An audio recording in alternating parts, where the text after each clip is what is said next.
That's the end of the old hag. The voice was unmistakably Sheila's. It was still dark outside, 4 a.m. What could Sheila be doing in the bathroom at such an early hour? She must be talking about me when she says old hag. Terrified, I quickly returned to bed. It was a good thing I woke up just then. Otherwise, I would have fallen into Sheila's trap. I never thought Sheila would go that far. I think realizing her plan was where her luck ran out. I'm Amelia Weston, 65 years old. I live a peaceful life with my husband Randy, who retired last year.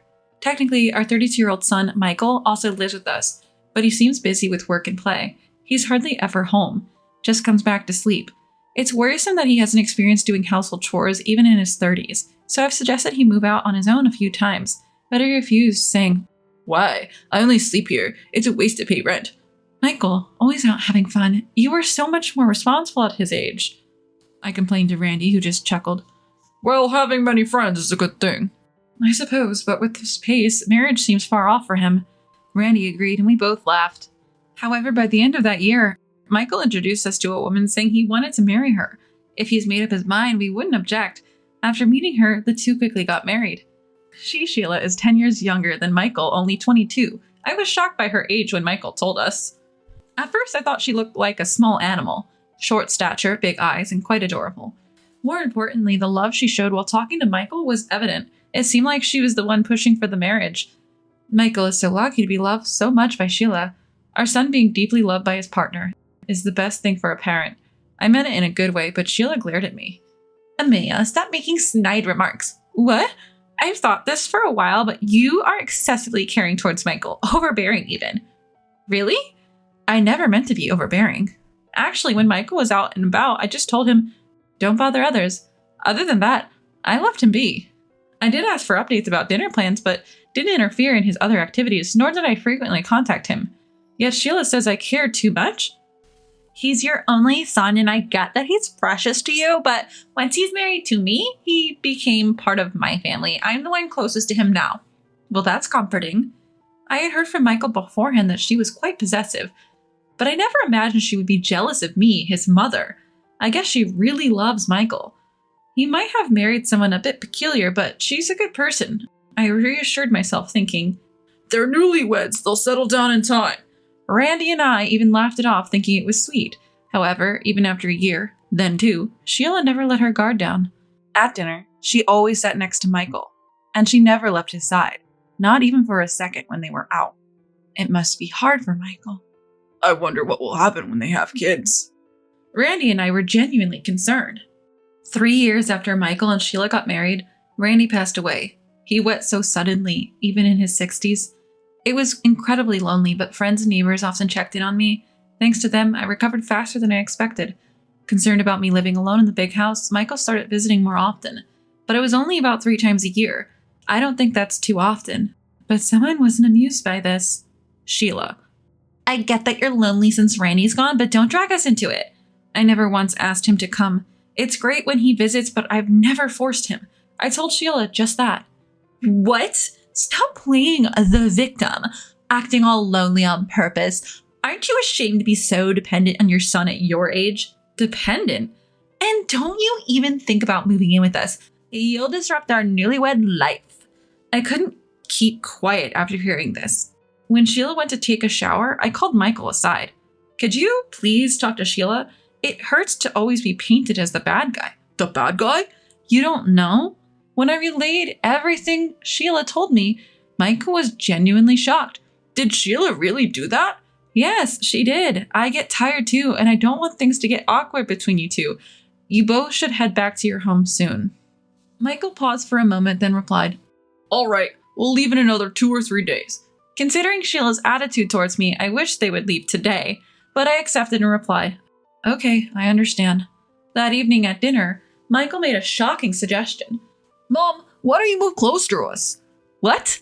We had just talked about this. What was Michael thinking? Seeing me flustered, Michael began to explain.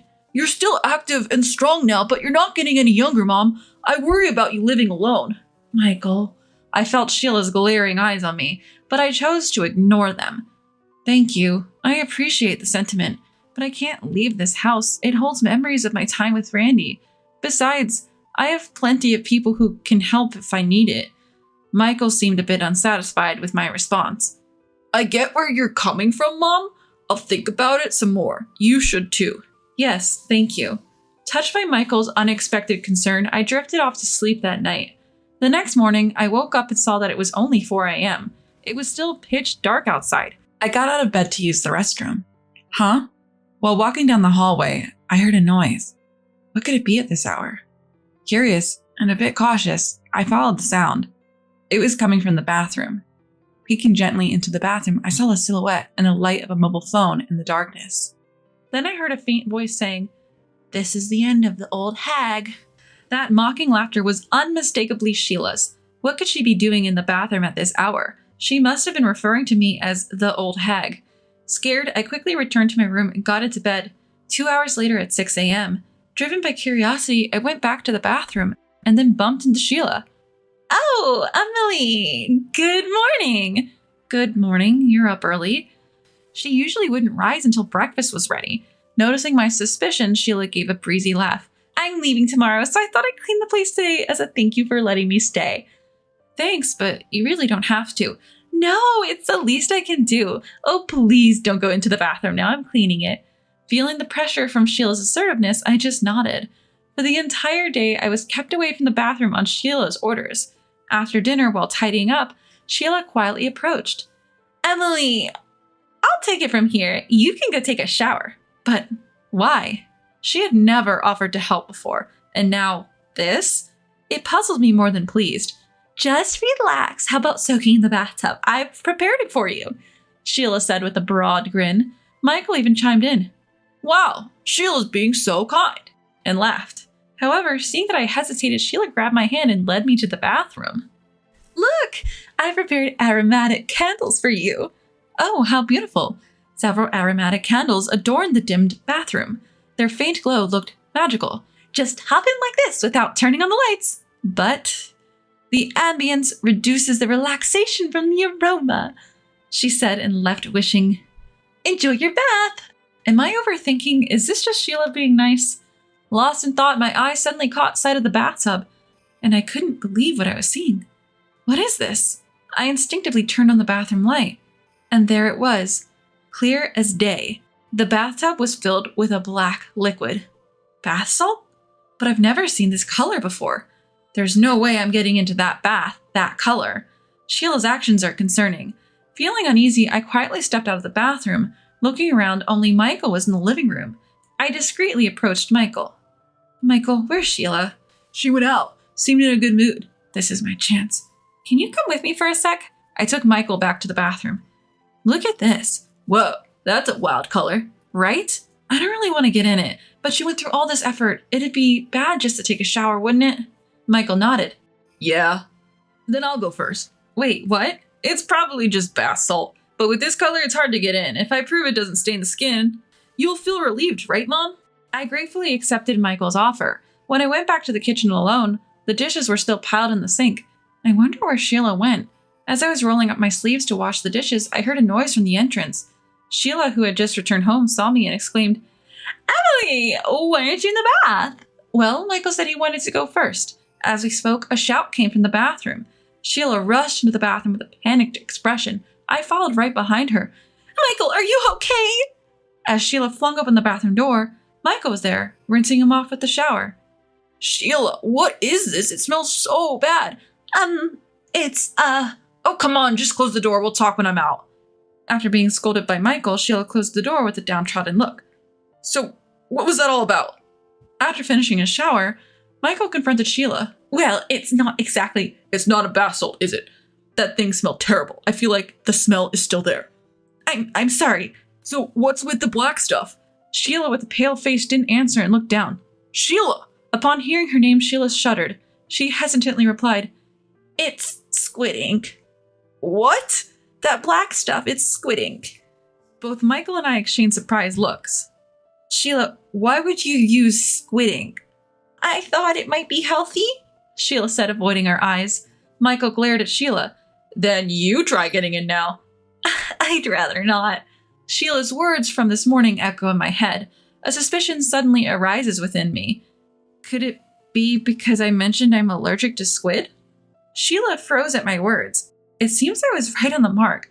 Come to think of it, I told Sheila about my squid allergy in our casual chat the day before yesterday. Knowing my allergy, Sheila prepared a bathtub filled with squid ink. My head ached at the thought of such a bizarre idea. What's the deal with that? Is this some sort of cruel joke? It's not what you think. I just wanted to help Amelia relax. Sheila buried her face in her hands and began to cry. Is she thinking that crying will solve this? But I won't let it slide. So this was the old hag thing you were talking about? What are you talking about? Wait, Amelia. Sheila tried to stop me, her tears pausing, but I continued on. I heard what you said in the bathroom around 4 this morning.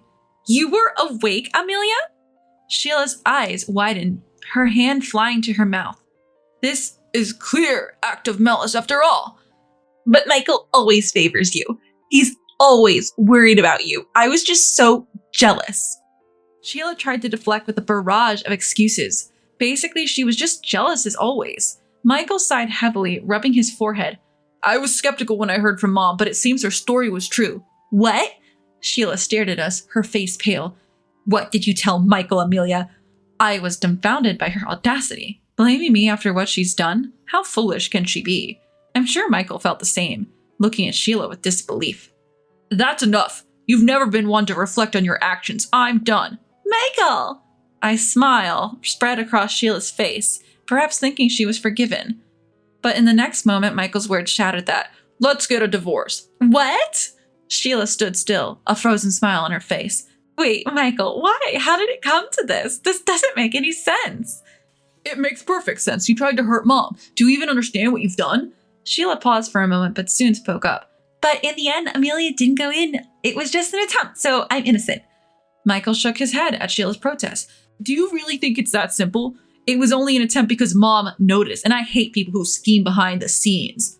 That's cruel. Sheila rushed over to Michael and clutched at his shirt, but he quickly pushed her away. So you're choosing Amelia over me? I wish she'd stop playing the victim. Seeing Michael not responding, clearly annoyed, I spoke up. I can't stand to watch this, Sheila. Sheila glared sharply at me. Did Michael ever compare us? Did he even ever belittle me in comparison to you in cooking or household chores? Well, no. At least from Michael, I've only ever heard good things about you. He must have truly cared for you. Sheila glanced at Michael, who nodded without looking up. Yes, I never once saw you as a replacement for Mom, and I never compared. I genuinely liked you, Sheila. But it's over now. Trying to hurt Mom with lies? It's just malicious. It could have been disastrous, Michael said with finality. Sheila's face turned bright red as she trembled with anger. How could you both accuse me like this? It's unfair. It seemed like talking to her was pointless. We decided to call Sheila's parents and ask them to come and pick her up. When they arrived, she was still yelling, This isn't over! But they took her away, almost dragging her. Later, a meeting was held with Sheila's parents present. Luckily, they were reasonable people. After we explained the situation, they looked pale and apologized profusely. Yet they seemed overly indulgent with their daughter and pleaded in unison, Please don't divorce her! Apparently, Sheila was deeply infatuated with Michael, and they were worried about what she might do if they split. We promise, we'll ensure this doesn't happen again. Sheila remained silent, looking down. I could tell that Sheila genuinely liked Michael. Perhaps that's why she acted out of jealousy towards me. A little resentment is one thing, but after this incident, I can't just forgive and forget. I'm a parent too. I understand how you both feel, but did you really listen? One wrong move and I might not be here now. Sheila's parents looked up and gave a wry smile. That's a bit exaggerated. We admit our daughter did something foolish, but it wasn't that severe. Allergies are not a joke. It's not just a prank. Sheila knew about my allergy and still acted out. She probably did it because she was upset I might live near Michael. When I looked at Sheila, our eyes met. She quickly looked away. She knew exactly what would have happened if I had gotten into that bathtub. I feel the same as my mother. I can't go back to how things were with Sheila. I'll always be reminded of this incident, Michael said, looking at Sheila. I'd rather break up now before I get more disappointed in her. Sheila burst into tears again. Give me a chance. We might be able to work things out. It's impossible. What if we have kids and you get jealous of them? The mere thought terrifies me. Michael apologized deeply to Sheila's parents. Please, divorce. Sheila's parents seemed taken aback, but they probably realized reconciliation was impossible after seeing our firm stance. They began to persuade their daughter. Still, Sheila refused to accept the divorce. If you go that far, I'll demand a larger settlement. Are you ready to pay a huge amount? Stop it! Sheila, just give up. Ignoring her parents, her hair disheveled, she shouted, No, I won't let go. What about the compensation? Can you afford it? We wouldn't backtrack on the divorce just because of a demand for compensation. Is she so confused that she doesn't even get that? Most importantly, we haven't done anything to warrant such a demand. On what grounds would you demand extra compensation? Infidelity, perhaps? Making up lies won't work in your favor. If you play that game, we can play too. Realizing my determination, Sheila's parents stepped in hurriedly. Seems they judged that a conversation was impossible. We'll persuade her to agree to the divorce. Thank you. And so, our conversation with Sheila ended. The last time we saw Sheila, she looked pitiable, with her hair and face disheveled. I couldn't sense any of the charm she once had. Thanks to the efforts of Sheila's parents, the divorce went through.